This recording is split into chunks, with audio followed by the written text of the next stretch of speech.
Aw, unsa pa man di ay? Kaon na pud ta diri mga abay. Madyong kaon na pud nato mga kahagawhaw. Naa na pud ko karon para magpalaway ninyong tanan.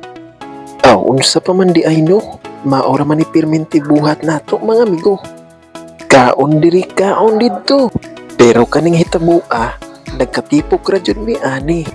Kay ming request ning nag-birthday. Salamat ko sa among mga handa. Salamat. Ug di ara ang atong kinakusgan. Makadaog ni si Jan bisan pagibikugan. Bisan paggisakitag ti Jan or gikod man. Pero ang importante nga happy mi nga ri. Nagkatipok man gud ang happy family. Pero bitaw no sa kinabuhi. Importante man ang kwarta. Pero mas labang importante gayud ang atong pamilya. Basta ning kamot lamang ta basta mabuhi.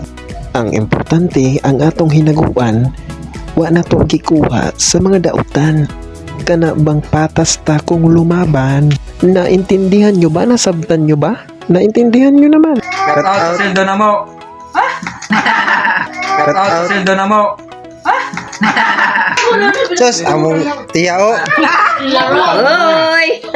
Pero ang sarap ng kain niya. Nagalaway ako ani.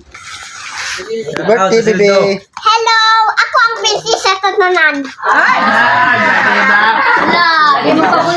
Di mo pag-vote kay Prinsesa Tanan. O di ba tanawa enjoy ang tanan. Maora ni kinabuhi sa mga pobre. Ang importante magkatipok. Kaon diri kaon didto. Aw unsa pa. Kana kanang Nag-live. Ug maura to mga kahagawhaw. Sa sunod na pud natong hagawhaw. Ang ubang mga hagawhaw